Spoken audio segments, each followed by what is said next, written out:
Hello, boys, girls, and NBs. We're back. I am a little bit late today. I apologize for my tardiness, but we're going to hop right into the drama and do a little bit of a quicker stream. There's a couple little mini things to go over. First, we're going to get into the Bobby Lee situation. That's going to be a little bit towards the end of this. We're going to start off with, there's a short clip, and I'll lower the music so you can hear me a little bit better. We're going to start off with, I saw this clip on Twitter right here with I know Miss Rachel's not really someone I watch or really care about or whatever, but I saw this Stitch being talked about on Pride Month, and it's the classic argument that comes up every Pride Month, which is, you know, it's a dumb one, but we're going to talk about it. Next, we're going to talk about the Pokimane situation, because at first, we all thought it was one thing. We all thought, yeah, we just thought it was one thing, and then it turned out to be another, so we'll get into talking about that a little bit. The next situation that we're going to get into is going to be about Kick and Twitch. Right here it says the Kick co-founder said the platform can do way better for streaming stats revealed. And I don't know, I just found this to be an interesting conversation, so we're going to get into it. And Twitch also just kicked up the rates a little bit, so we'll talk about that. And then what I'm going to get into will be the... right before we get into Bobby Lee, we actually have a new situation that came out. I guess trigger warning for a quick 30 seconds. If for sex trafficking and etc. Give me about 30 seconds, but we will be covering this situation right here with the Dream, and this is a kind of a bad situation, but yeah, this news just broke out, so we're going to cover that, and then after that, we'll get right into the Bobby Lee situation. So, again, once I apologize for being a little bit tardy tonight, but we're going to get right back into it. I miss streaming. I admittingly got a little bit anxious, and I was trying to stream sooner, and I literally got stun locked. Like, I literally was just like, I was getting excited to stream, and that usually when I'm excited to do something, excited to work on something, I tend to freeze up. I don't know if this happens to anybody else, but it happens to me very frequently. So here we go. Should we get right into it? And we're going to start off with a clean plate. That's right. We're going to lick our plates clean because it's dinner time, baby. We got some drama. So let me try not to dox myself in the stream. I feel like every stream I have an issue with, like, just about doxing myself. It's awesome. So here we go. Let's hop right in. I saw this on Twitter. I didn't get to watch the whole thing. I just saw the first part and thought it was ridiculous. There's always some... I'm just going to say this right off the top. There seems to be every Pride Month that rolls around, it's either some conservatives or it'll be some reactionaries. For whatever reason, they act as if Pride Month is ruining their life. And, oh man, you get people like, what's his name?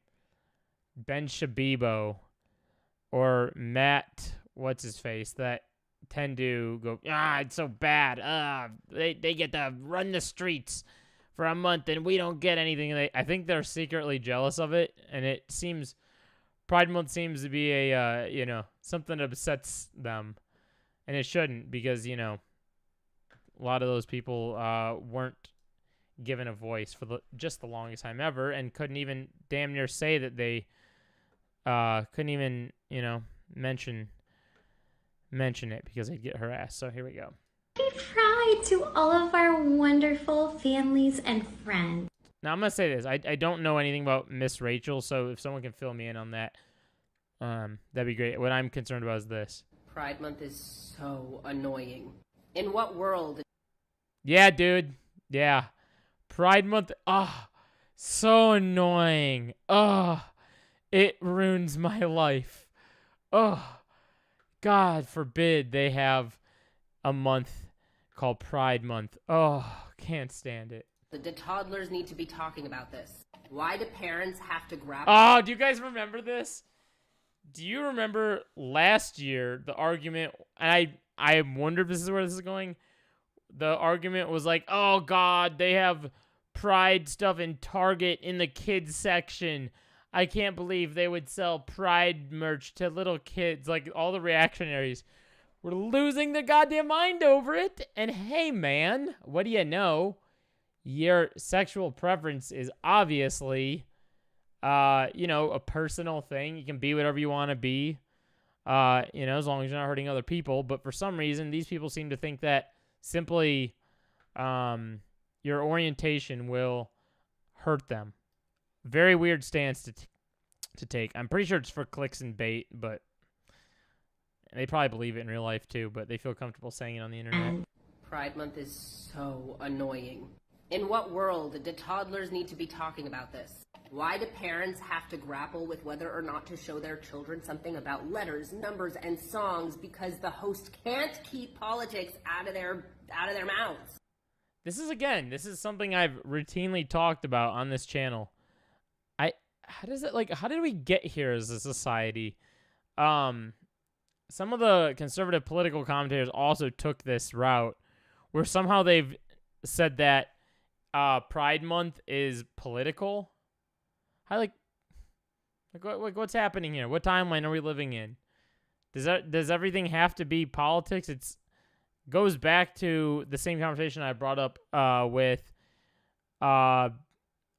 Palestine, right? It's like what's happening to these people are like real human beings that are being affected. It's obviously two separate situations. I'm not pairing these two being like, oh, it's the same situation. No, it's totally separate. But this situation is like a group of people that want to have their own identity that they're allowed to have, right? No one should feel like they are prohibited from being whatever orientation they want to be, right? And of course, these people have to be like, oh, well, politics is getting in the way. Excuse me, politics. It's like, huh? She says if anything, these people are making it political, if anything. But all about love, that she's just coming from a place of love, and if you don't want to watch anymore, then she doesn't mind because it's not about views for her, it's just about love. So listen to that. She's literally outing herself here. She said that we could, not listen to it and just move on with her life, but I chose to keep listening because I'm a silly little frickin' internet person. If it's not about views, why did you post this at all? Because clearly you knew you were going to get a lot of views. And you're doing this. You're unironically doing this for views. Jesus Christ, brother. I'm not stirring up controversy. I'm just stirring up controversy. We as parents are allowed to be concerned that our children are being exposed to things that they shouldn't be exposed to. Also, I'm going to say this. Okay. Let's just use her argument for a quick second. Let's say that this Pride Month that the children are exposed to is a bad thing, right? Let's live on that for a second. What is going to happen to these kids as they get older? Are they going to be ruined? Like, what is the argument is so not valid. I think their argument is that they're afraid that kids will inevitably choose to be this orientation that is not a straight person, and they're very afraid of it, and they would never let, like, for instance, I'm friends with a couple religious people because of the town I'm from. I'm not religious, but I respect people that want to choose whatever they want to be as long as it's not hurting other people. But I know a lot of people that are heavily religious, and their parents don't want to accept the fact that they're gay or accept the fact that they are an orientation that is not straight. They're like, oh, God only. They make the argument. Their parents make the argument that it's like God only said there's man and woman and that's it. And they refuse to accept that people could be non-binary, people could be gay, they could be anything they want to be, but that's, I feel like, what inevitably happens. And so it's odd to think that could be like hurtful to group people. Like, if anything, I'll take it this far. If anything, a lot of the people that I know that identify as non-binary or identify as queer, lesbian, gay, any people that identify are actually probably some of the nicest people I know, to be honest with you. So I I don't know where these people, I don't know where this reactionary, reaction's coming from. Just checking into affirm existence. Can't stay at the moment because the thing is running long. We'll be back if you're still going. Blender, I appreciate you checking in. I have to tell you something real quick. I appreciate you stopping by. I don't know what happened to me. Last week when I was going to make that thing, I don't know what happened. Something's in the air, but my mental state was out of whack, and I didn't even get to it. I literally I started it in my phone, so I'm going to try to do it this week. Try and make that dessert this week. I got a bunch of stuff for it, so I have to make it. But I want to make it when I'm feeling good. So, yeah, I'll make it, and I'll get back to you on that. Appreciate you stopping in. But yeah, I just find it odd that there's always got to be, and of course it's fucking Twitter too. Do you know what I mean? Oh God. Yeah, and look at this. Of course, when you search Miss Rachel on Twitter, it's all the reactionaries. All the conservative reactionaries, let's see. So thanks, Miss Rachel, for showing why you aren't a good choice for classic and traditional moms. Okay, and I'll even say this. I will say this. It's probably a better thing that people, or let alone, like she's saying, kids, learn about this at a younger age, to tell you the truth. Always better. Yeah. I got in a weird mental state, but doing better now. That's why we're back to freaking streaming. I couldn't even look at YouTube.com the other week. I don't know what happened to me. I appreciate you though, Blender. You're freaking awesome. I always appreciate you. But this Miss Rachel thing is bizarre because if kids learn about this at a younger age, it's probably gonna be better for them, right? Because at least when I was growing up and I was in elementary or middle school, I remember people would openly call people like the F slur. I never said the F slur, but I remember hearing it a lot. I remember even I'm a 95 kid. That's when I was born. So I remember people even saying like the R word. I remember people casually calling people gay. Like it was like, oh, haha, you're gay, right? And that was just the generation I came from. But nowadays, it's like now that these people's voices have been lifted up and now that people are more open to, other people's sexualities and other people's orientations, and it's become less and less of a commonplace unless you're a total jerk to just be like, oh, gay. Like that, I don't, you have to be like 12 years old to be saying that. But, and 12 years old and have not learned about this, right? I think if you learn about it at an early age, it can prevent you from that because then you're like, wait a minute, there's actually people that identify as that would like to, simply not be made fun of and simply not have their orientation be looked down upon as a negative thing, right?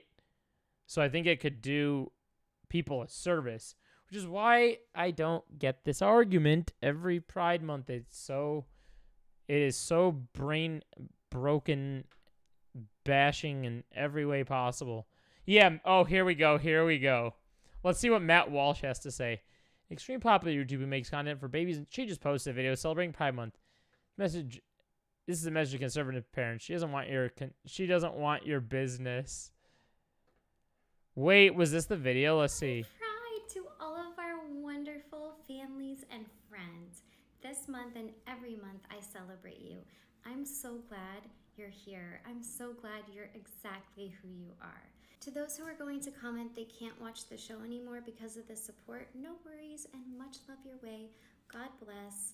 I am not chasing fame or views. I'm standing strong in love. Yeah, it seems like there's nothing wrong. How do conservatives always somehow take a video that there's nothing wrong with and turn it into a bad thing? She doesn't want. Thank you, Matt Walsh. Let's see. What else is Matt Walsh posting? Sure, he's got some really awesome opinions. White player diversifies the WNBA. This is what he retweeted. Yes, Matt Walsh. White people are so diverse. Awesome. So we got some excellent Matt Walsh opinion. I didn't want to jump down. Matt Walsh is I think we all know that. Matt Walsh is insane. This is the most nothing. Cope and seethe. See, this is all this stuff. Like, literally all of this is why there's even still people that don't feel comfortable coming out. Like, this is why. Because they get shit on so hard. It's ridiculous. I just can't. I think what bothers me is I can't imagine getting that bored or that much of nothing to do in my life that I'm like, what can I do today? Oh, right. People that are, trying to simply live their life and trying to go on with their life. Let me try to hurt them a little bit. Let me throw a little bit of hurt at them and make them not feel like a human being and make them feel lesser than a human. Oh, yeah, good idea. Let's go on Twitter. Let's go shit on gay people. Great idea. It's like, is that really what you want to do? Has your life really come down to that? It's sad, but let's move on. I think you get my point. I think point has been made across. Let's move on. I should have a moving on button so that people can watch my streams. I'll do that. The next stream, I'll get like a little dun or something. And we'll do moving on. Next topic. So, I actually forgot to frickin' plug my thing in today, so I'm just using the keyboard. But Fearbuck put out this tweet. Oh man, I feel like I got on stream a little too late. Should I promote? Maybe I should promote the stream real quickly. Give me one quick sec. I never promote my streams. That's something I'm like openly really bad at. Okay. Here. Let me put it up on... I'll go on my YouTube. I'll just say streaming now because I did not do that. Create post. Live streaming now. Streaming right now. Streaming right now. Hop in. Let's see if it'll let me show. It will. It'll let me show my stream. Cool.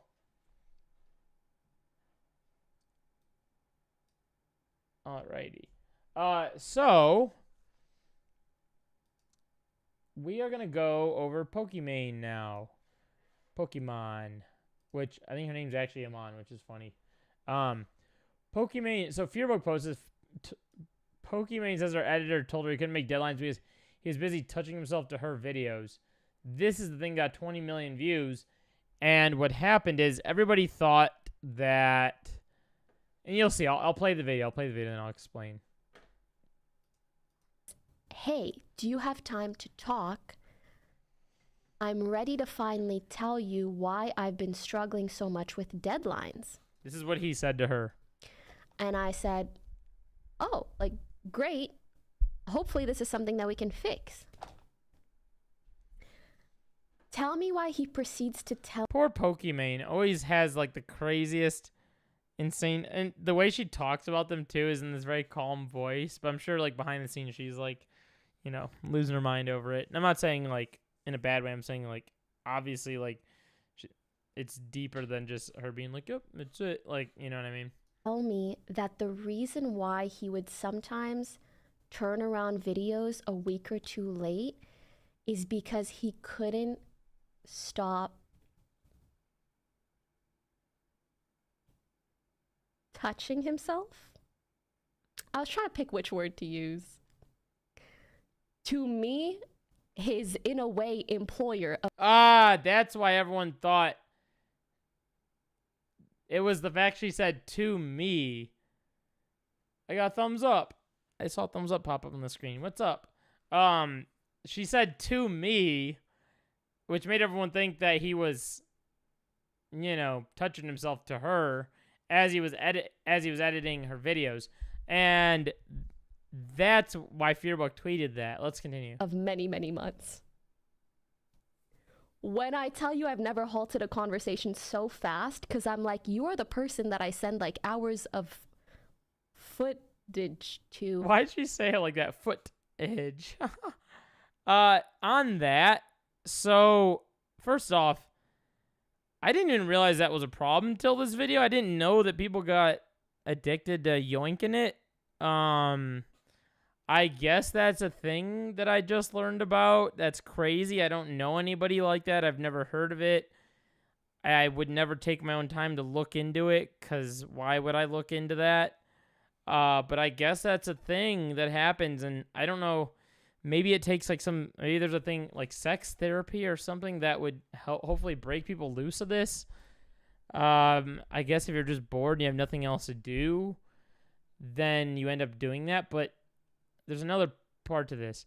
This is a business transaction, and I saw some takes of people saying at least he was being honest about it, which, yes, at least he's being honest. But like, also there's like, just don't say it. You could just say anything else and keep that to yourself.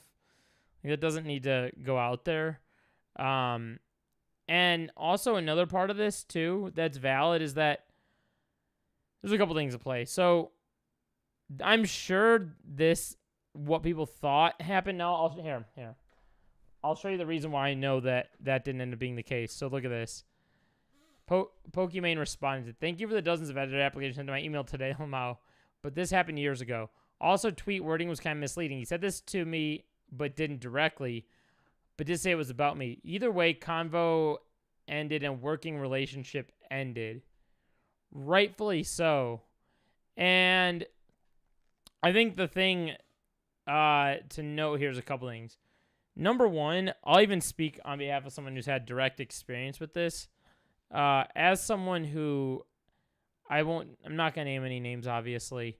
But as someone who's edited for women online with bigger followings, it's interesting because I've had women tell me in the past like they could never work with another editor that's a woman for various reasons. There's not just one or two reasons. And they want to actually work with a guy. And so once you're a guy working for a woman, there's got to be a level of trust there. And part of that trust is, let's just use the theory that the footage has nothing that's like private or whatever on it, right? Even that, the footage should only be in your editing software and in their hands. That's it. You shouldn't be going out in public talking about it. You shouldn't be telling your friends. You shouldn't be showing your friends. You shouldn't be like, I don't care what you're like, none of that should go down. The footage always should stay, especially when you're sending hours of footage, should always stay between, like, it's a business transaction, right? And this is something I talk about with my friends all the time, but I feel like now more than ever, there's more editors out there that aren't really editors.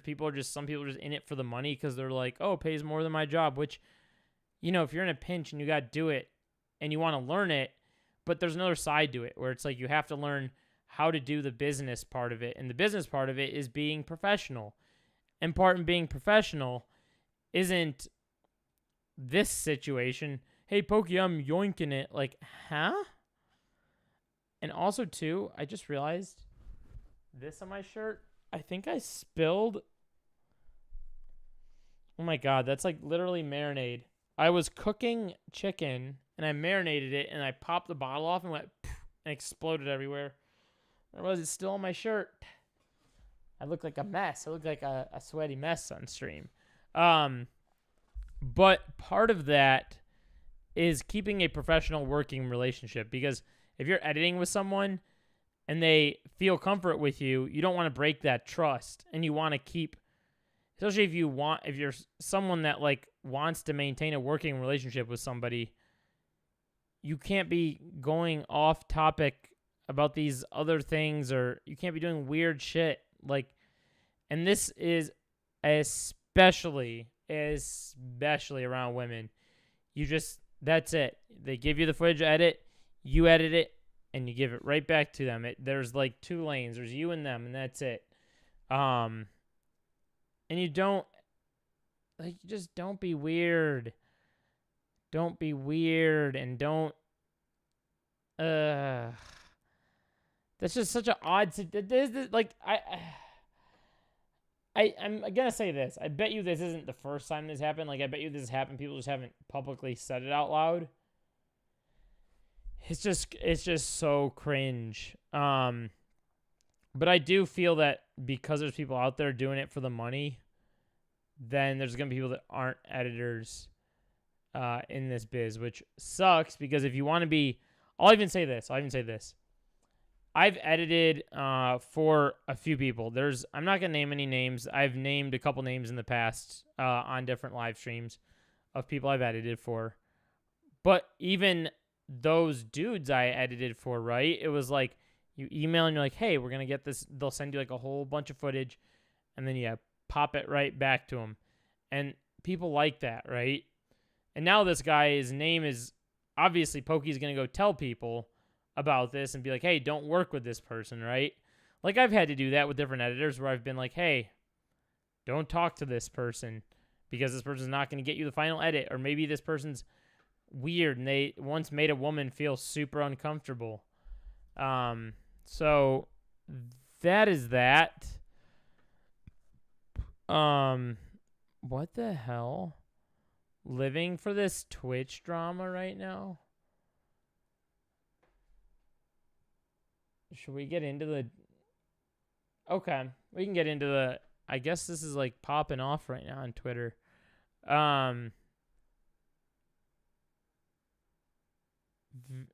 Weird. Okay, we'll get into the Twitch drama.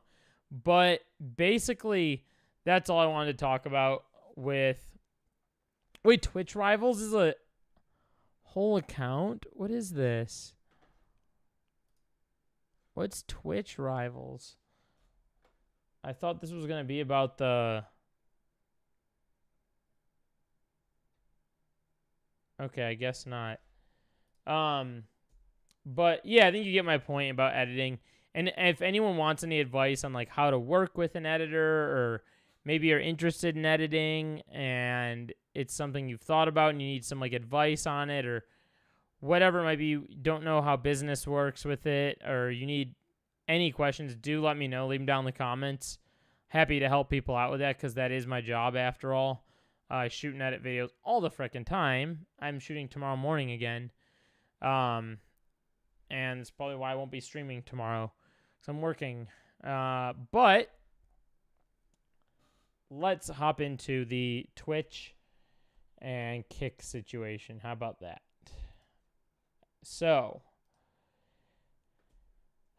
first off, this is the Kick co-founders of the platform can do way better after May streaming stats revealed. Believe the platform can do better after seeing significant growth. I feel like Kick is filled with bots, but that's just me.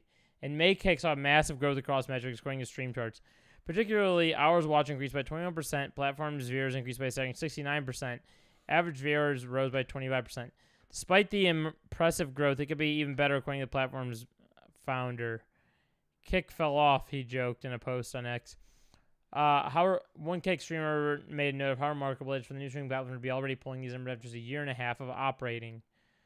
It's because it's filled with bots, but they also do have people like Aiden Ross, XQC, and Amaranth, which they've given them massive deals. I'm certain once we release our new tech, we can do way better. The company has even had buyout offers towards $1 billion, which they turned down according to the Amazon-owned platform. I feel like this is another thing that is classic on the internet. The Twitch versus Kick. Kick is, in my eyes at least, someone can get me. This is just my own experience in looking at the two platforms, and this is my own opinion on it. But looking at them, and I've spent a good chunk of time on Kick just browsing it to see what's up. And I made an account to see if it was different when I made an account. And it's not. It's a bunch of silly people doing terrible things. That's most of it. It's like That's why you get people like Neon on there who are literally like harassing people, going to jail, getting locked up on different occasions, crashing cars. That's why when you see like some LSF clips, you'll see them from Kick, people like getting arrested in their house. I went on there and I think I saw a nude body within like a few minutes of being on there. And there's like little kids seeing that. It's not great. Kick perma bans streamer for showing how easy view bots are to code. So then were people coding view bots? Is that why they banned him? Because they're coding view bots on here, going toe to toe. It's being one of the most.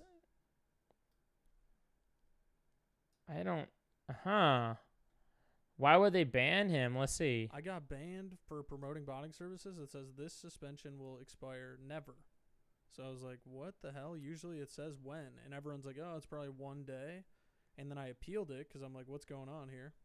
And then the lady said, greetings. Thank you for reaching out to us with your appeal. Your channel's most recent live stream was found to have seriously breached whatever. To promoting botting services while using programs to inflate channel metrics is not allowed. So are they banning him so that like it almost feels like they're banning them because they know it happens behind the scenes, but they don't want other people to see how it's done. That's just me being a little conspiracy guy for a quick moment. I don't like conspiracies, but I'm just, from what I've heard and from other people who are in the commentary space talking about bots, Trainwreck explains why view botting is worse.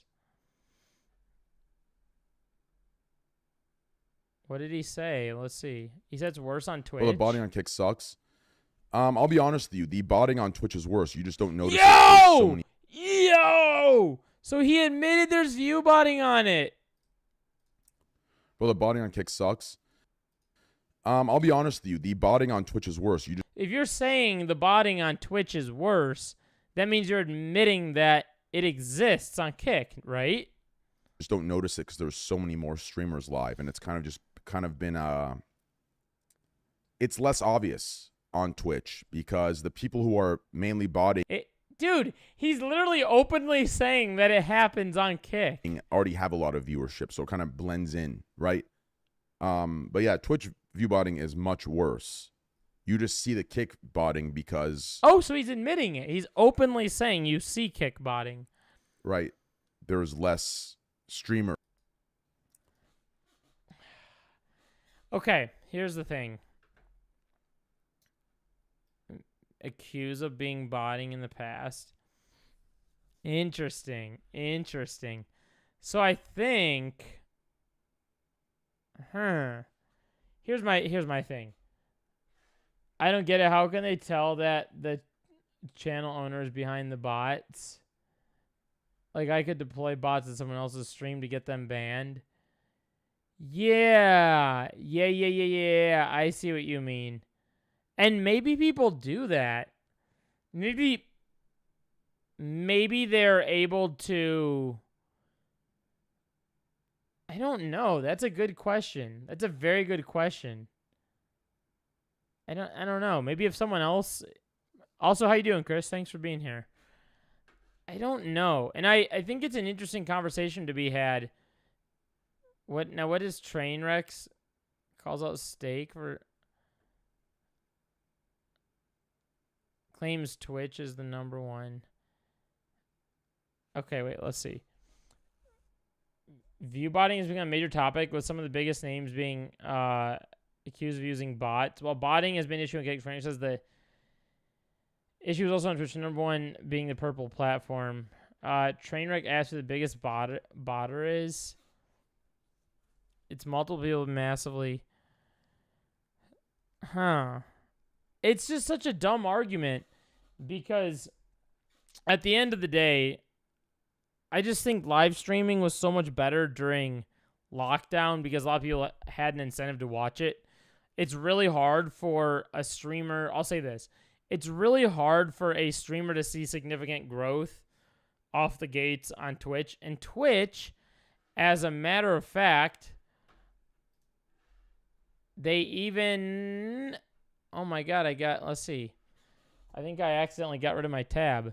But Twitch, as a matter of fact, just kicked up their subscription price to $1 more. So it's going to be like $6 instead of $5 to subscribe to your favorite streamer, which I don't quite know what's going to happen here. I guess $1 is like, maybe they split that up and it ends up making more money for the streamer and them.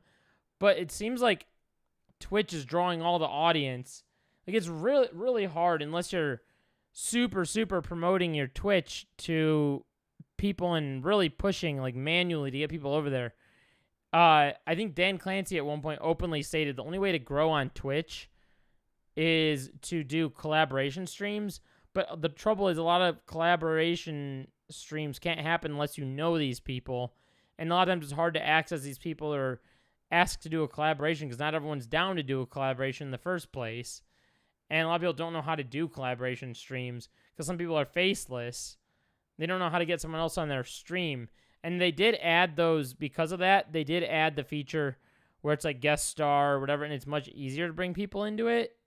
But Twitch is still not very volatile volatile, I think is the word, for people to grow from nothing on there. Like right now, here, I'll show you this. If I go twitch.tv/willmax95, I have my own Twitch. I have 109 followers.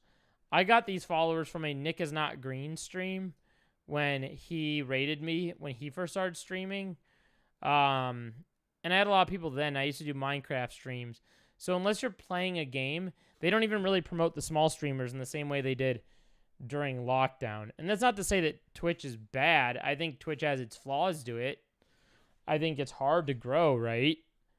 But at the same time, Kick, I don't know what the fuck goes on there, dude. I went live on Kick once just to see if I could get anybody in my stream. Over the course of 4 hours, nobody hopped in. Not a single person. I literally gave it 4 hours because I was like, I think I got it like the day they announced Kick or the day after or something. I went live and I was like, maybe I'll give this thing a chance. Nope.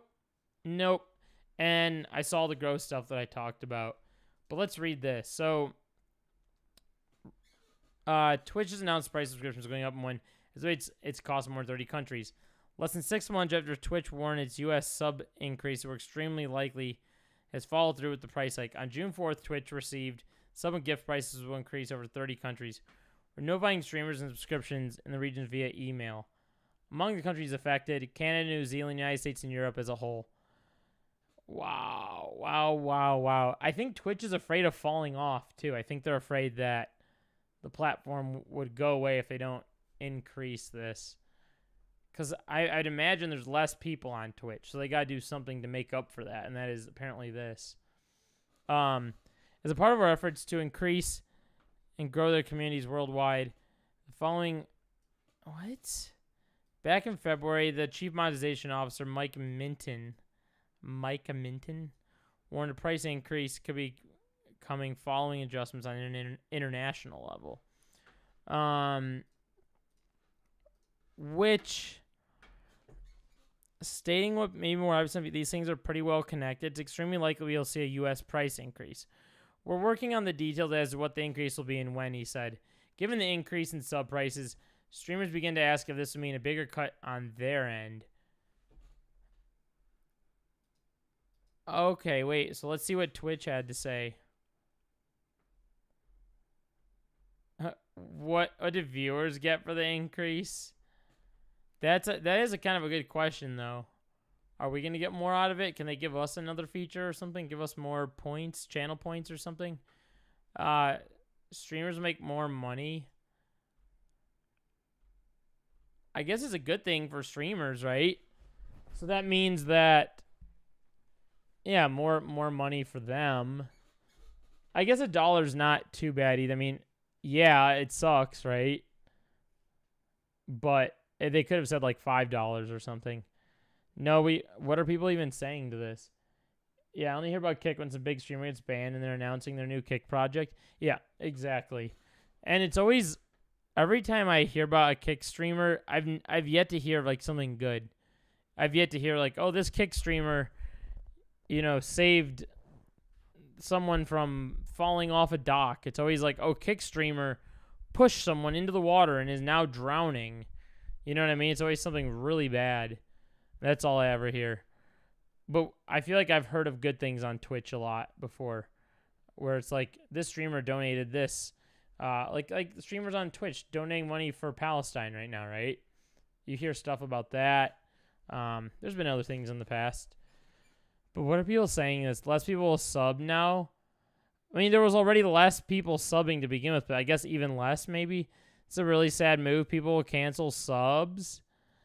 The price increase. I guess, okay, so for me, I'm subscribed to like 5 people, so add $5 more to what I'm doing. I barely get subs as is, and I always think support my small streams, but with $1 more, I feel like I'm going to be losing. So this might make it a little bit harder for small streamers. I can see that. And it's so hard to get people. Okay. I'm going to say this. I don't know how on topic this is. I think it's still in the same vein. But on my videos, I've noticed this, and other friends have expressed this to me, where it'll show like in the stats people's attention spans like 2 minutes, and I think short form content is partially responsible for this. And Twitch is actually a way that I connect with people. Like I've been watching Sandwich's streams lately. I've been always watching Hassan. I've always been watching Cutie Cinderella's streams. I've been watching Will Neff. I watch Gabby Bell when she's on. Those are the people at Denims I watch on Twitch. And those are the people that I enjoy watching, and I'm trying to increase my attention span by watching long streams. And I almost can't watch short form content now. But I feel like in the marketplace of short form content that we're currently in, this whole thing of like less attention is not going to help out Twitch. But then you can make the argument that people that are on Twitch are there because they like the long attention, or they like the fact that good people, you watch their vids. Yeah, they're great people. I have a lot of fun. Sandwich is becoming one of my favorite streamers as of late, actually. I think she's really cool. But look at this. And then you get in the comments here, you get people saying, that's why streamers are moving to TikTok, where I choose the price that my community can afford. And I don't think TikTok is very lucrative. I saw a Pokimane clip today saying that YouTube is more lucrative. Made the live. What's up, Meredith? How you doing? Appreciate you being here. You missed. Okay, I'll tell you what you missed. I didn't get to the core of it, but I'm getting towards the end of the Twitch and Kick segment. So I talked about, you can scrub back to in the stream or watch it later. But if you want to be live and hang out right now, that'd be awesome too. But you missed me talking about, there was the Mrs. something, I forget her name already, but there was a situation of a lady that was being pro-LGBTQ, and there was like a conservative reactionary woman that was hating on gay people. And I talked about how pathetic that is and how that comes up every year in that dumb argument. That was the beginning of the stream, and then I went over the Pokimane situation. Now I'm at Twitch versus Kick, because Twitch raised their subscription price, and we're just going over this, which is a great segue. And then we're about to get into, I don't know if you saw the essay situation with the producer named The Dream. We're going to get into that in a little bit, but I'll give a trigger warning before we get into that. First, we're going to get right back over to this. So, Sparrow to build our communities worldwide. The following, I'll rewatch later. I want to listen to the live. See if I get, yeah, appreciate it. Sweet. Perfect. Exactly. I want people to add to what I'm talking about. As Power efforts to grow the communities worldwide, the following country receives subscription price. Power local subscription pricing. Back in February, okay, so I already read that. Stating might be obvious to some people, These things are pretty well connected. It's extremely likely we'll see a U.S. price increase. Streamers will continue make more money per subscription. So it's good for streamers, but it seems to have a mixed reaction. Like, viewers seem upset, but also some smaller streamers seem upset. But people that are like, got at least a few thousand concurrents seem that they're fine with it. And I guess it makes sense, but it's also kind of a bummer for someone. It makes it even harder for someone to get more subscriptions as a smaller streamer. But then I can also see, this is the other thing I was going to say. I don't like that I'm even saying this, but I can see this argument coming up where someone might comment, not one of you guys in the chat, but someone later on or whatever. Someone might say, well, that's why you need to work harder and grow more followers and work on posting more content to get people over to your streams. Because then when you have more people, then it's easier to grow and you can.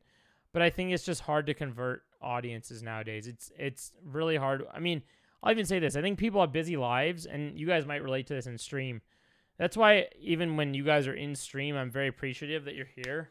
Because when I go and touch grass and talk to human beings, I'm like, I listen to them, and I'm like, what are you up to? Like, what's going on in your life? And they're like, well, I was at this job, and then when I got done, I was working here, and then I actually was working for, like, my nephew. And, like, I feel like people now, because everything's so expensive, are just work.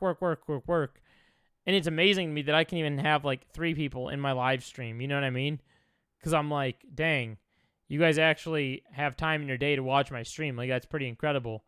Because when I talk to people, people are just nonstop working. And it makes it harder to sit in front of a Twitch stream, right? Like, I have the privilege to be able to do that because I have, A, a couple different monitors in front of me right now.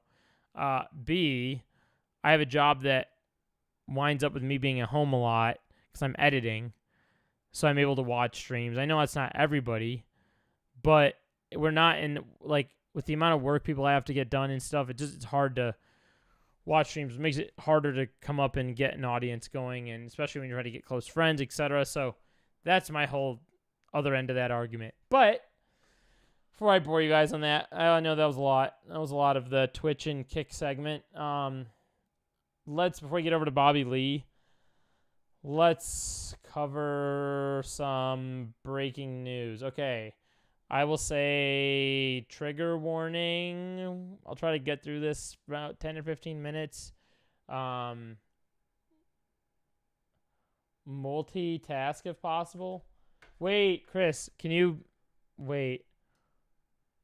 Multitask if possible. Wait, can you be more clear on that? What do you mean? What's multi? Oh, multitask? Is that what you're saying?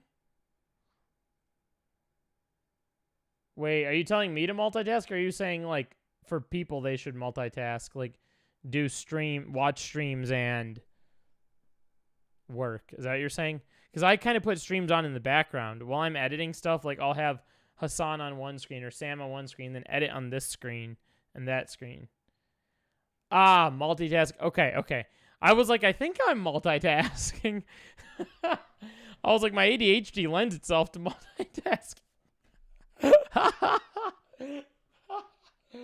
Oh my god, that's funny.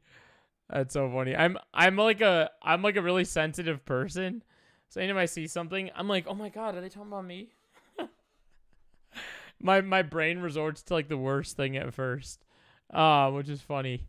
But okay, I'm gonna say trigger warning for this next segment. So the topic covered here will be SA and sex trafficking. I'm going to cover this for about the next probably 10 minutes. So if this is something that if you're live right now with me and you wish to not hear about this subject, I would scrub back on my stream for about 10 minutes and catch up. If you want to hear about this situation that just broke out, then we can talk about it real quick. I'm just going to cover it, let you know what happened, and move on. And not get too deep with it because I could even trigger myself. So don't want to go there. Let's dive into this. So The Dream is being sued by a woman who claims the producer and songwriter S.A. physically assaulted her. The woman, Chnaz Monroe, filed her lawsuit today, June 4th, in federal court. Dream's record label, Contra Paris, and Epic Records are also named as defendants in the complaint. In the complaint, viewed by Pitchfork, which is a very reliable music source, Mango says she met the Dream in 2014 when she was 23, coming to the United States from the Netherlands, hoping to land her big break as a singer and songwriter. The lawsuit states, under the guise of pursuing a legitimate recording and publishing the contract, Miss Monroe, Dream lured the young and vulnerable artist into an abusive, violent, manipulative... Yeah, that's what I'm saying. I might even trigger myself. Filled with physical assaults, violent sexual encounters, and horrific psychological manipulation. What a fucking piece of shit, dude. The lawsuit paints the Dream's whose name is Terrace Adam. Oh my god, I'm not even try to pronounce that. As a controlling figure who uses fame and connections with Jay-Z and others. I fucking hate this. I hate it oh so fucking much. Dude, is it that hard to just simply know people and not use that to other people's fucking advantage? I've had this happen to me before where people find out I know someone. There was someone that got really weird with me when they found out about this band that I filmed and was getting like way too parasocial and like followed me on everything, was like messaging me all the time. And I was like, this is too much. I cannot do this. Like, this person even messaged me the other day and was like, so when are you going back to like Michigan? And I'm like, all because they found out I knew X artist. And I'm like, why? Like, people, that's how attached people are to someone who knows someone that they love, that they become, in their eyes, you become like a different person in their eyes or something. And you become a person with a lot of power. And it becomes a thing that when you use that power at the behest of someone else and manipulate them, it is so disgusting, and don't fucking do that. Don't do it. For the new artist, the thought of becoming the next Beyonce or Rihanna was obviously intoxicating. I'm going to get some water because, holy crap, cotton mouth. The lawsuit reads, and Miss Mango is willing to work as hard as possible to make her dreams come true. Gross. So, God, God, dude. So, this is classic. This is where he even has that he's, using to his advantage, the fact that she's trying to come up as an artist, and he knows that, and he's using that to his advantage. Fucking gross. Mango claims she went to Los Angeles to record a debut album. The first night in the studio, the Dream pressured her to drink alcohol and smoke marijuana. And also pressured her to... don't do that. Hey, man. How about you don't do that? She... information on people is like currency. Beware of those who trade gossip because your privacy is a safe to crack and your secrets are an investment. The trick is to not become paranoid. I know. And honestly, it's hard to not become paranoid because once someone realizes this, like sometimes you don't, when you tell someone close to you that you know X person, you don't realize that like that person might be in a conversation with someone else where they're like, oh yeah, wait, my best friend knows, da. And then sure enough, they're like, wait, fuck, I shouldn't have said that. And then all of a sudden now this person knows you know this person. And then it becomes a thing. Yeah. And that's why even, I guess I won't even talk about it again because I said it was last time I was talking about it in the last video. But he was part of the process and said he could only write hit songs for her if she agreed to let him know everything about her. The lawsuit claims the Dream readily brought Mango to a bedroom to... The producer left Mango in the... returned to intermittently... It's even hard for me to read. This is so gross. This is so freaking gross, brother. She returned to the hotel confused, but tried to remain grateful and hopeful for what and I'll say this. I'm going to go ahead and say this right off the gates. Obviously, I'm not a woman, so I will never know what this is like to experience as a woman, right? So the most I can say as a guy on this is, hey, fellas, don't do this. It's not hard to just simply, treat a woman right and not, do anything without consent or essay or make them uncomfortable in these situations, or just be normal. Be normal, okay? It's not hard, I promise. And the amount of trauma women have with situations like this is ridiculous. Like, almost every woman I know at this point has had a situation like this happen to them with a guy. And it's sad, right? Because as guys, we don't really, I'm not saying that we never, like, there's for sure guys. I have a couple guy friends that have been essayed before. And I know there's other people obviously in the world that have had it happen to them, right? But it happens to women so much more than it happens to guys. That is for sure. And I don't want to diminish it happening to men at all, because it's very valid for guys that it happens to. But it happens more so with women is my point here.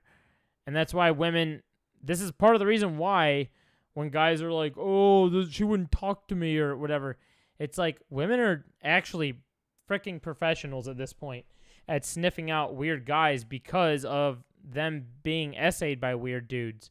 So they're going to have their wall up because they're, not just going to cling right on to you and go for you because of you're just a guy or whatever.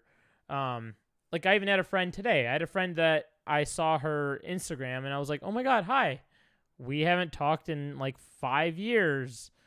But I was like, what have you been up to? And she was even telling me, like, right off the gate, she's like, oh yeah, I've kind of been, hesitant to like talk to guys and all this. So I apologize for not like talking because of I've dealt with this and I've dealt with that. And I'm like, oh, that's valid, right? I get it. I understand. It sucks and it happens more often than you realize. I'll never know what it's like because I'm not a woman experiencing it. But I know there's people that are telling me stories like frequently, on this. But back to the article real quick. She returned to her hotel confused, but tried to remain grateful. And this is the thing. A lot of times women feel silenced with this. Like they almost have a hard time talking about it a lot because they can get, especially on the internet, get shit on for it. And people say, no, you're lying. Especially when it's a big artist like this. They'll have even a harder time to come out about their stories, or sometimes you'll see stuff that happened. Like, and I think is this one of them? Yeah, look at this, 2014. Yeah, like that's how long 2015. Yeah, so see what I mean? See how long it takes them to come out and talk about this? Like what are we at? 9 years later now?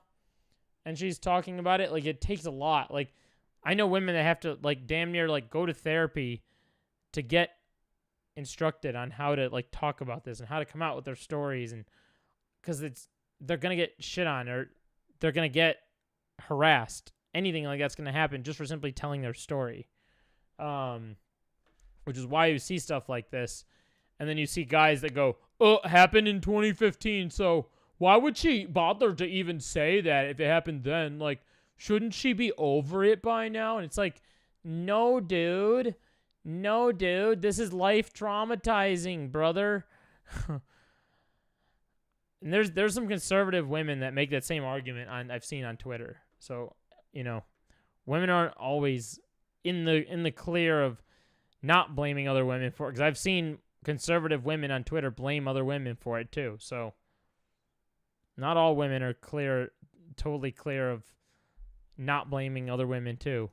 After the Los Angeles recording sessions, Mangrove flew home but quickly returned. She says Dream became increasingly controlling. Ew, God, that's why. She claims he told Miss Mangrove she needed to check in every day. She needed to be available to him whenever he called. She should depend only on him for anything she... Stop it! Okay, I have to move on from this. This is so weird. I'm even getting uncomfortable. Poor woman. Jesus Christ. I hope that... Oh my God, dude. Reporting to the police can be traumatizing. It is difficult to go through an ARKit. Yeah, exactly. Exactly. And police, I've even been told this before by other women. In fact, not just once, but probably a good 5 or 6 times now. One of two things I've heard. The one story I was just recently told was that when this woman tried telling the cop about it, the cop ended up trying to flirt with her. Huh? Yeah. Another thing I was told is that when you report to the police, they will sometimes not believe you, and they'll act like they have better things to worry about, and that they just have to get going, and it's not of their priority to even bother with, which is not great. There's a lot of bad things that happen when reporting it to the police. And like you said, difficult to go through an ARKit, which is something I'm learning about. You know what I mean? I'm a man. I haven't dealt with that. And I haven't heard much stories specifically about that kit. So I'm even learning right now. But yeah, just overall, I feel like I tell a lot of stuff on stream here, or like report on a lot of stories, where the crux of it is like, be normal. Just treat people around you nicely. Be nice. Be friendly. Don't take advantage of your friends. Don't be weird. Don't, like, I even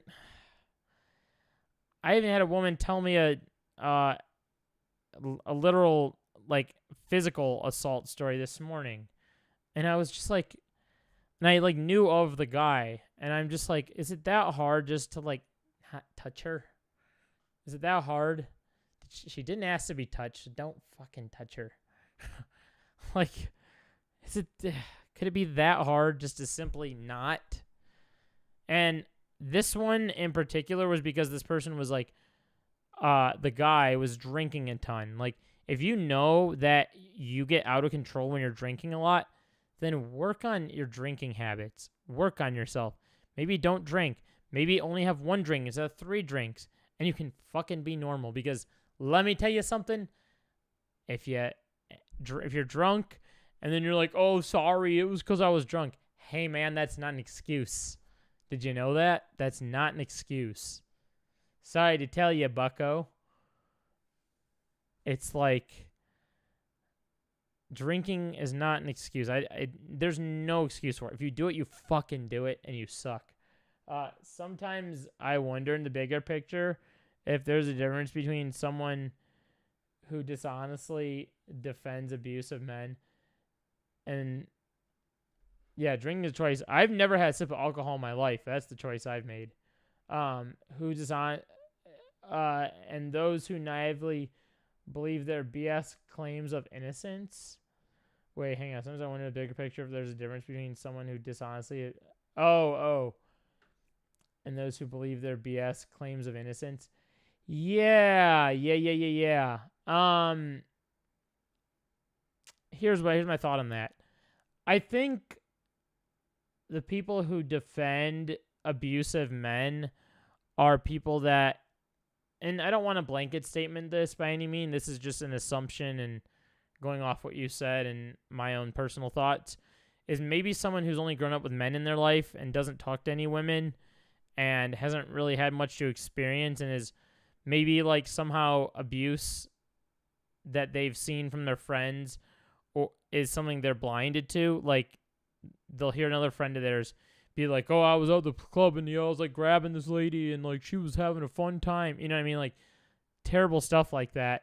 And they're like, oh yeah, dude, cool, I'm gonna go do that. Like, shit like that, where they're just like, they're like, oh yeah, dude, my friends do that too. Like, it's like a lot of fun, bro. We do that. Like, that kind of thing, right? I feel like that's where people defend it because they don't understand and they don't see the other side. And it's Not an excuse. It's fucking gross. I think everyone should be very educated on it, which is why I frequently talk about it on this stream, because there's so many goddamn videos on this channel. There's so many streams where I've talked about this. It's something I feel very strongly about. And those who naively believe their BS claims of innocence. And I think, too, people justify it, right? So with that, I think that comes with justification, because if you're someone who's nice and you're afraid to hurt someone's feelings, you're just going to justify it to them as if like what they're doing is not a wrongdoing. And so to them, it's like, they're just like, oh yeah, cool what I'm doing. You know, I'm innocent. I didn't do anything wrong. Like, yeah, cool, bro. And I do think it deals with people maybe like, I don't want to target this group of people because I know they have further issues than this, but I'm sure some of like the incel communities, some of the, you know, like Sneako Aiden Ross communities, things like that. Just gross, weird guys. So Blender's back. What's up, Blender? We're just about to end a gross segment, so good timing. We're gonna move on to an interesting Bobby Lee segment here. I was just finishing up talking about this whole essay situation with this producer and this woman, between the Dream and the woman named Chanaz Mangro. But yeah, and I was just answering Chris's question. But yeah, it's not great. Just be normal. Treat people with respect. Always ask for consent. Sometimes that's true. Sometimes I forget nuance. Yeah. Okay. Here. On that, I'll even say this. I forget nuance as someone who's very chronically online. And you'll even hear it from me in streams sometimes. Like, there'll be streams that I do so often that sometimes you'll hear me cover a subject and rarely give my opinion, rather read through something and then be like, oh yeah, that's what I think too, or something. And I start to forget nuance because I literally haven't touched grass. Like, when I go out in public and talk to people in real life, then I'm like, okay, it reminds me that when I hear people that are smarter than me talk, not even on these subject matters, but hear them talk about their work, or maybe they're into technology and they've got some really like specific things they're saying, or maybe they're into, like, for instance, I skateboard, people that are like, oh, did you see this thing? And they've got these really minute things they talk about. And I'm like, damn, like listening to the way they talk. And I'm like, damn, okay, I gotta be more like, you know, thinking about nuance when I'm talking about stuff. So touching grass helps me remember nuance to things. So that's why I feel like I come in like with a clear head sometimes after taking a little break from this, and I'm like, oh yeah, okay. But that's just my experience with like forgetting nuance. Not everyone, just something that helps me remember. Because it can get easy to be online and just kind of like read stuff and hear it and then go in and out one ear and go, hey, cool, move on. But there's always nuance to stuff. There's always nuance. But should we move on to the Bobby Lee? Now, I have a question for you guys. Chat, okay. That's why I want your opinion. Chat, do we have an opinion on more Pegasus? I'm a little concerned about this video, and I might not play this video, but rather just go to the addressing video and show you a comedy thing. I had this up because I want to know people's opinion on this channel. I don't like some of the videos on this channel. This is the channel that I originally saw talking about Bobby Lee. This video kept like going through my stream, and I might use it to play a clip from, but like I watched this video from it and I didn't really like the opinion too much on this video. I don't like that I think this person was like shitting on Frogan, if I'm not mistaken. Yeah, right here. I didn't like that. So I don't know how I feel about this channel, but then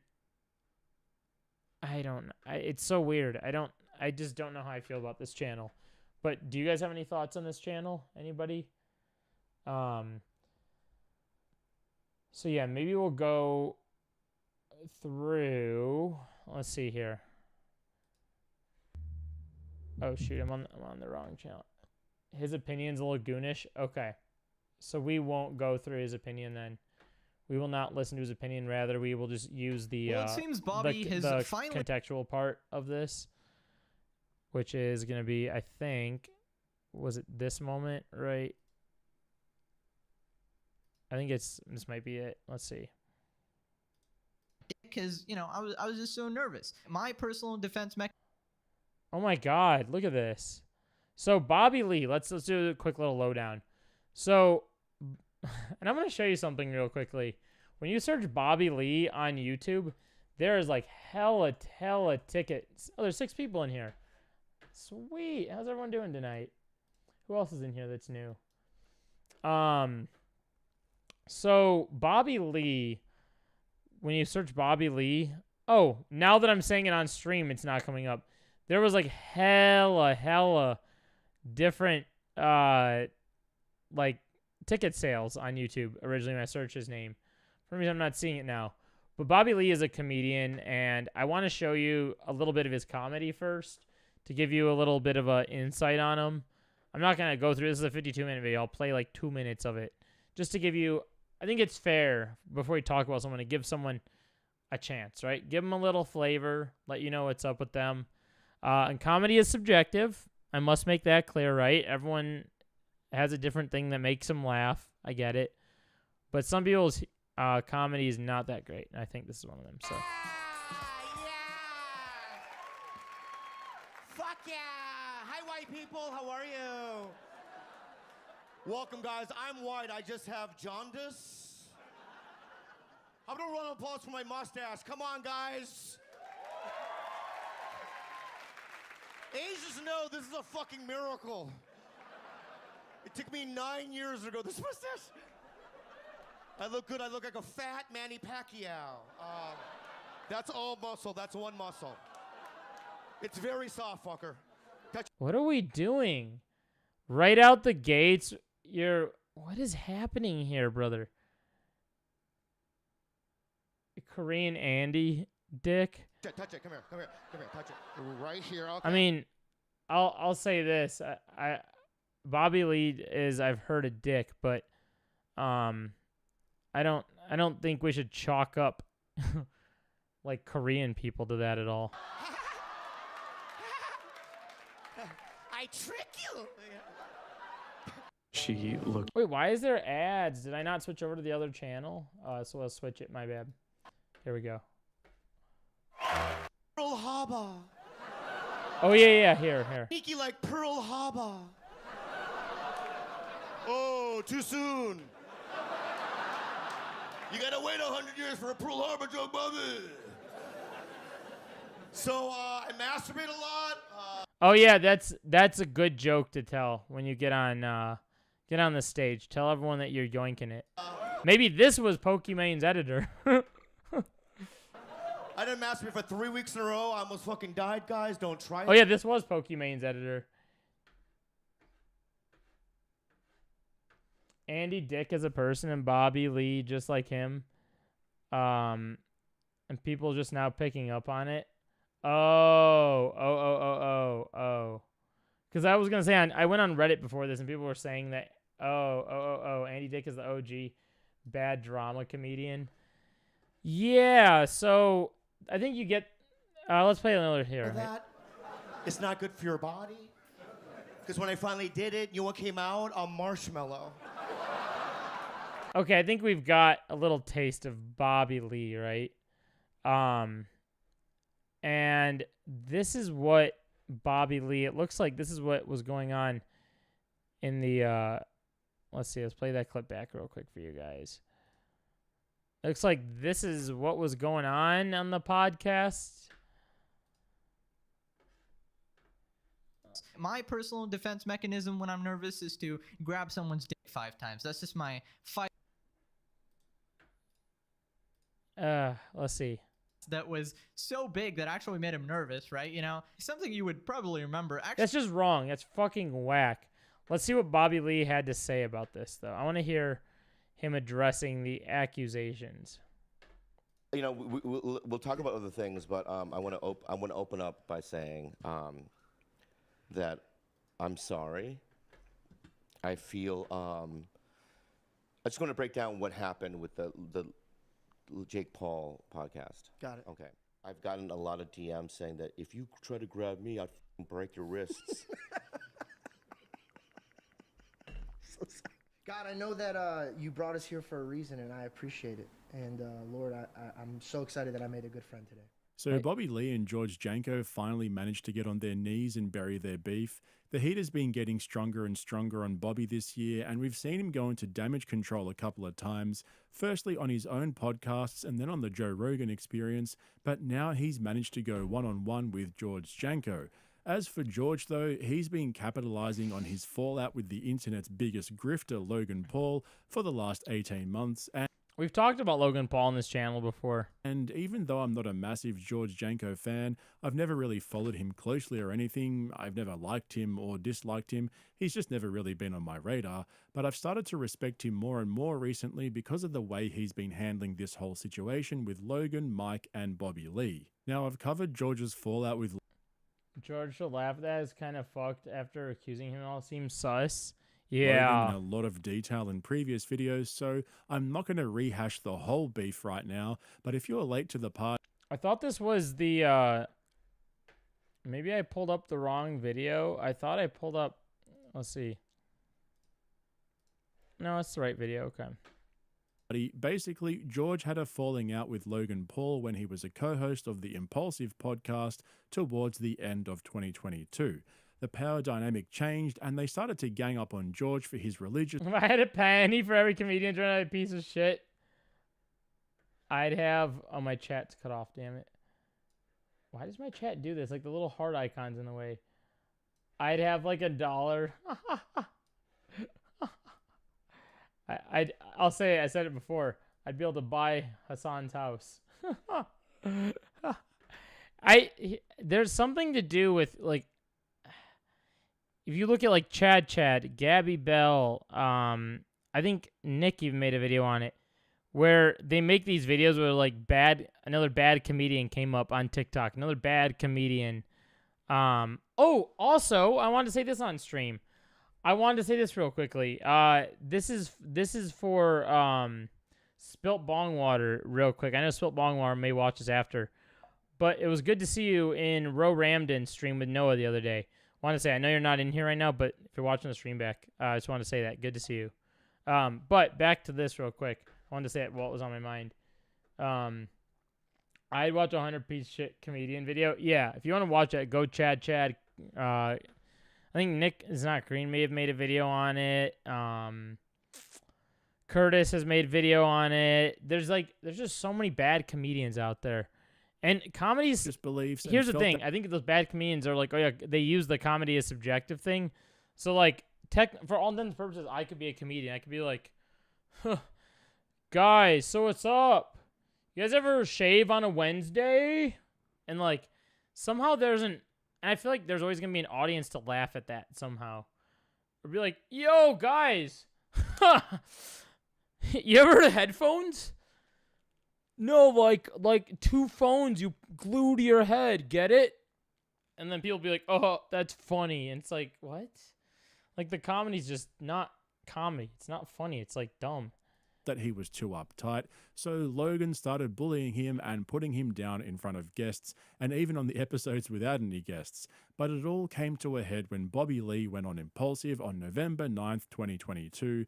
I'm going to show you Bobby's explanation to George in just a moment, but basically Bobby caught on to the power dynamic on Impulsive pretty quickly, and he realized that George was the bitch. So he used him as a target for his unpredictable, edgy style of humor, which included non-consensual sexual touching and humiliation, which resulted in Janko walking off and eventually leaving the Impulsive podcast. See, we were just talking about this. I was just saying that guys are not, totally clear of this happening to them. This does happen to guys.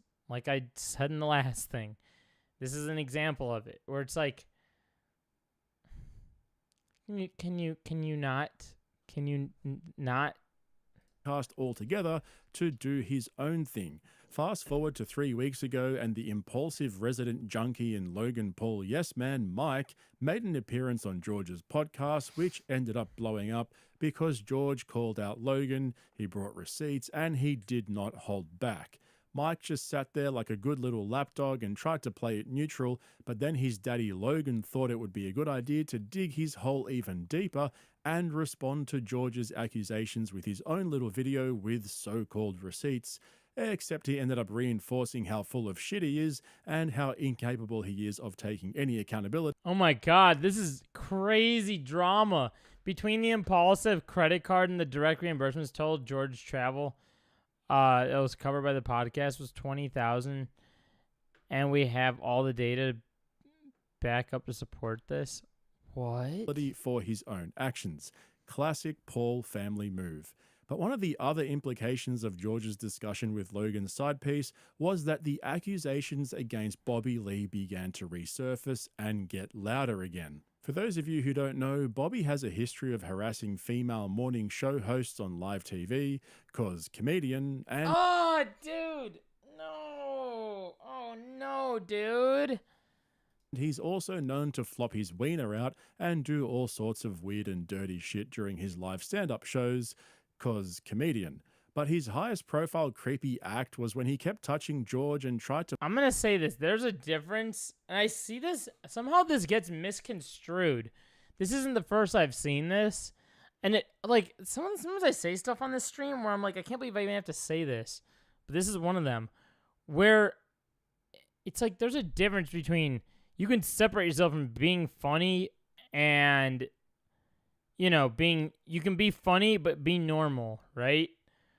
Just because you're, like, being funny doesn't equate to, oh, you can go touch people however you want because that's also funny. Like, no, that's just assault. That's not funny. That's assault. To force him to touch and smell his wiener on that impulsive... Exactly. Being a comedian does not mean the audience consents to shit. Yeah, exactly. Exactly. And I think for some reason, guys, I've yet to see a woman, and I'm not saying there isn't, but I've yet to see a woman get this mixed up. And I watch a lot online. I see a lot of people, and, you know, I've seen this happen from guys for sure. And it's freaking whack. Podcast back in 2022. So now, 18 months later, with all of these things coming back into the spotlight, Bobby managed to book a spot on George's podcast to clear the air and gain back control of the situation. I'm surprised they let him back on the podcast. Let's see what he said, though. So, you know, I usually do podcasts in my ecosystem, right? So it's like, I know the rhythms and I know what I can and can't say. And generally, you know, everything, you know, is, people are pretty open to, they know who I am, right? But with you guys, I didn't know, so I came, and also it's a huge platform, so I was like super nervous. So, you know, I tend to get bullyish and out of survival. Okay. And you looked at the weak calf. I get No, it, no, dude. you're not a weak calf. No, I get it, dude. I get it, dude. I would do the same thing if I saw him. No, you can't eat him. Okay. Huh? So anyway, Tommy, get I over can here. get a taste. Save my dog. Get him out of He'd here. be so delicious. Okay, I'm just going to say it right out the gates. Bobby Lee, quit comedy. Just stop. Just fucking stop. You have a bad history. You're going to keep doing bad things. A lot of times these guys, you ever see that thing that's like men will do anything but go to therapy? It's true. It's true. This guy needs some therapy. He needs to get better. He needs to get well. Delicious though. Dude, I just kissed his tongue. I saw you lick him before he licked you. Yeah. God, no MSG or anything. I love it. But anyway, number one, I do so many podcasts. I don't even remember what I said or did or didn't do. I remember moments. And also secondly, Bobby Lee's still anti-comedy and people think it's funny. I think TikTok lowered the bar, especially to what comedy is, because there's a lot of like self-described comedians, and I don't know if like social media is at fault for this, because you can easily go online and claim yourself to be a comedian and not be funny. before the bar to clearance, and I sound like a boomer. Back in my day, but back a long time ago, you had to be like there was like a bar to clearance to be a comedian. Matt Rife lowered the bar, yes. Schneider, CK, Sacha Cohen, Chappelle, Schumer, Joe Rogan, Seinfeld. Comedians might be a new red flag for me. I'm so torn. Okay, here's the thing. This might get me in trouble, but I'm torn on Chappelle. Here's why. Chappelle says a lot of things he shouldn't say. A lot of like dangerous rhetoric. A lot of like making fun of marginalized people, people of different cultures, and I don't like that about him. But he has bits that are not that are fucking hilarious. Like there's been times that he's not ragging on people or making fun of marginalized people, and he said things that I've literally had tears coming out my eyes. It is like once in a blue moon that I laugh that hard. And I know that's not a great take to have. I know people would otherwise not like to hear that. But yeah, I don't support any of the like bad stuff that he says. I know he like will make fun of just people right to their face, and that's not great. But yeah, to what you're saying, Chris, yeah.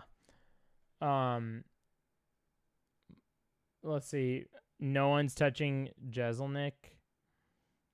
Who's Jeselnik? Don't go that far. I'm kind of a comedian, except Slipperhouse, you're fucking funny, okay? We did a little video together. You're funny. Go to Slipperhouse's channel. Look at Slipperhouse's video with me if you guys haven't seen it. We had a good time.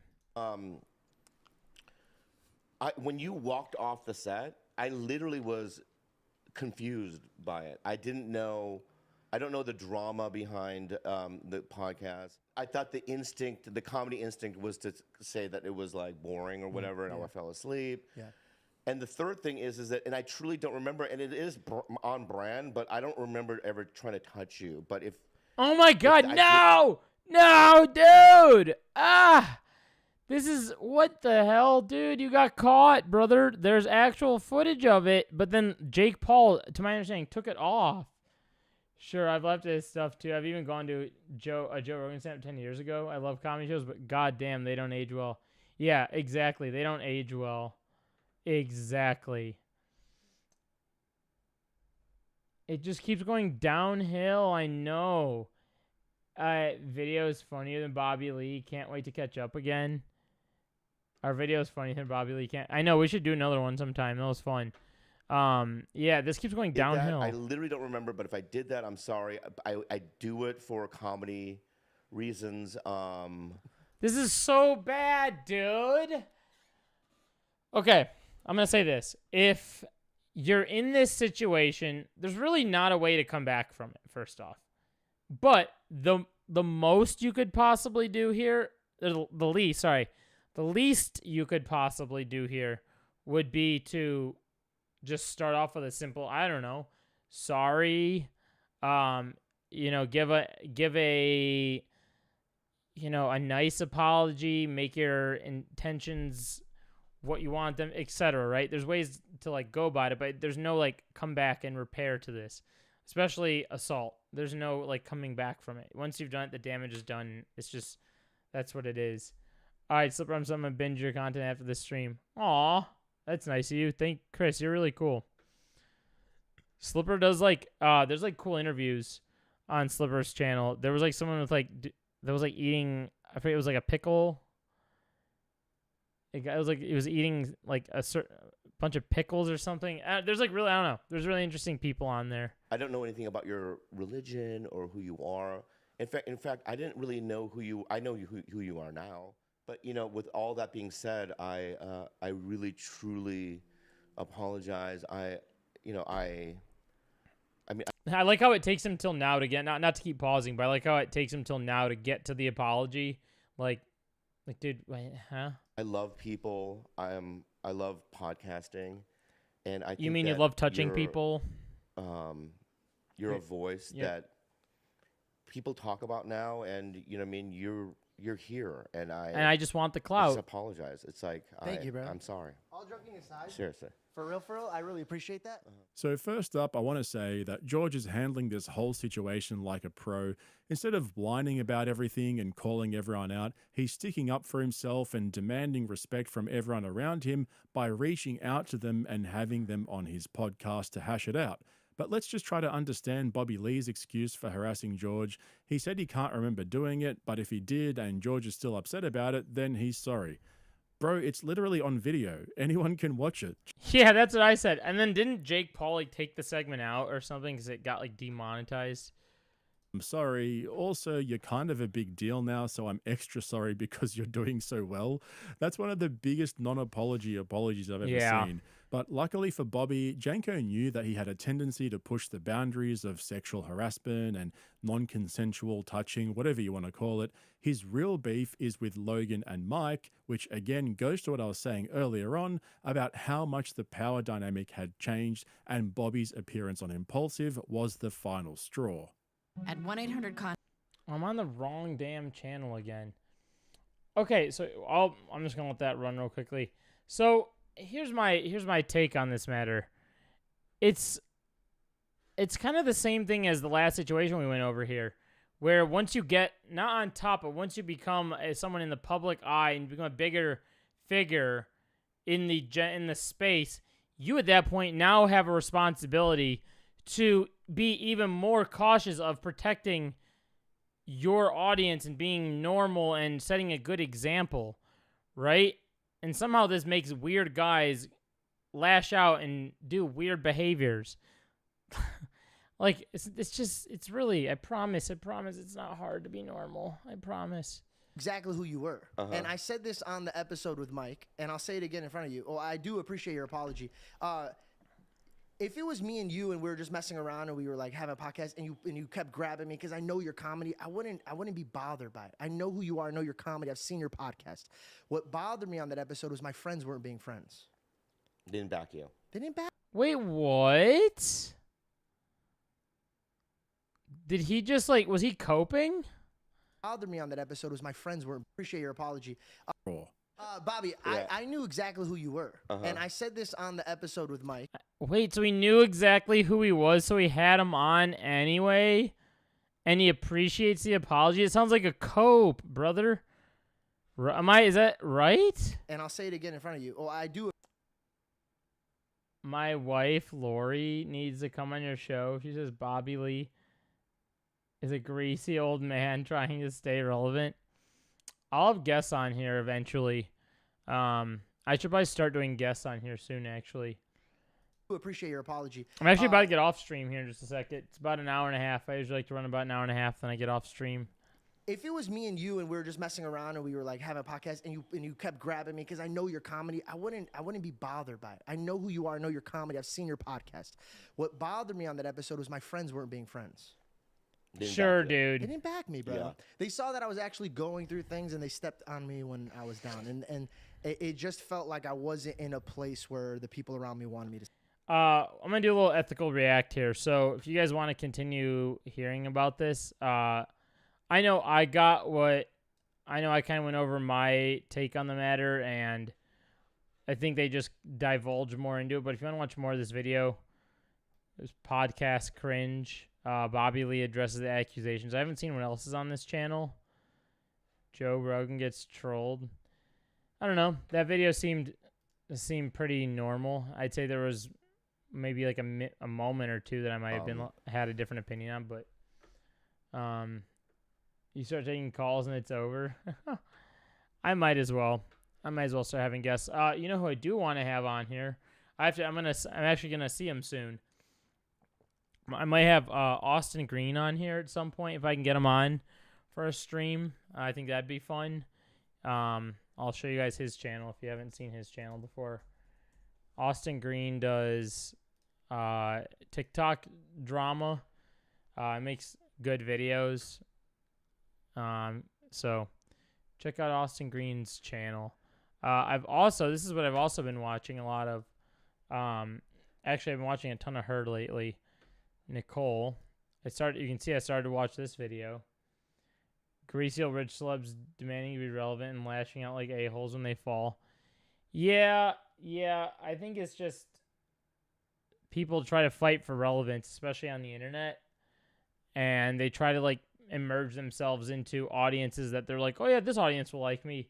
Like if you're really at rock bottom, you're gonna do a collab with Fresh and Fit to try to get relevant again, to have a incel audience that like you could literally be like, I don't know, freaking telling someone that you could be like, women are freaking sucky or something, and then that audience can be like, yeah, you're right. You know what I mean? And it's like you get more people to justify your weird behaviors. That's what happens when you fall into the weird trap of trying to be relevant. You go down the pipeline of being around weirdos just to stay relevant because you know that normal people won't even let you on. But yeah, I've been watching a lot of Nicole's videos lately. I miss this segment. I used to do this at the end of streams and I stopped doing it, and I should get back to it. I've been watching a ton of Noah time lately. Noah goes live here in about an hour, I think. He's been doing like little workout streams. They're fun to watch. This is a new channel I just started watching. She's got 665 subscribers. Just quick little fun vloggy videos. I don't know. I like what she's up to. I think she's doing something cool. And you guys know, I like Future Proof. So, yep, that is that. I think that'll do it for me for stream tonight. Again, if you guys do want to go back, watch that video, you can go to Podcast Cringe and continue it. Be normal. Be nice. Be normal. Be kind. Show respect to your friends and family. Tell everyone you love them. There is a link down below to the Creators for Palestine if you have the money to donate or if you feel inclined to do so. I will leave that link down below. Even if you just have a couple dollars, it goes a long way. There's been an ad on Instagram lately that's like, come on, Jack, and Joe Biden, $5, you can vote for me. And today I commented on it. I was like, $5 can go a long way to Palestine, Jack. Which is true. So yeah, you should go if you can. If you know, a dollar does make a difference. Whatever you can donate, if you are in a position to do so, link is down below. That is it from me. I can tell you, I probably will not be streaming tomorrow. Maybe I'll keep you updated in the community tab. My schedule is very like, I don't know, it's very like up and down this week. So I will keep you guys updated in the community tab when my next stream is. Maybe Friday night might be the next one. I usually don't stream on Friday nights, but maybe we'll give it a run. We'll see how it goes. But either way, 100% base, dude. Yeah. Appreciate you being here. You are too, Chris. So thank you. Appreciate everyone who stopped in tonight. We had a good crowd in here. We had Meredith in here. We had Chris in here. We had Blender. We had Slipper House. We had a good crowd. Blender, I will keep you. You will know when I make that dessert. In fact, when I make it, I'll just bring it on stream and I'll show you. And then you can be the judge. And maybe, who knows? Maybe I should do more fun streams. Maybe should I make that be a stream where I try to make it? Maybe that'd be a fun stream. I'd have to do it in I shouldn't say that, actually. That's not good to say on stream. Not that it was a bad thing. It would be like revealing too much information about myself. Maybe I'll do it on stream. Baking stream. That might be fun. That would be fun. Right? Because you don't see too many guys doing baking.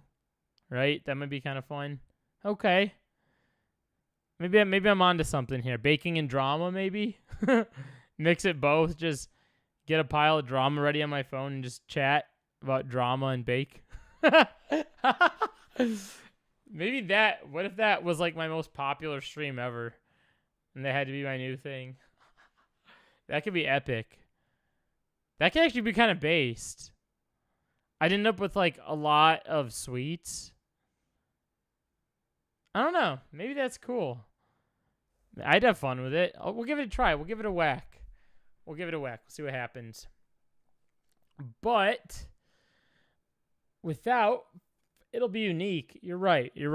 I'll like find some good drama and talk about it while making something. And maybe it's good for people's ADHD.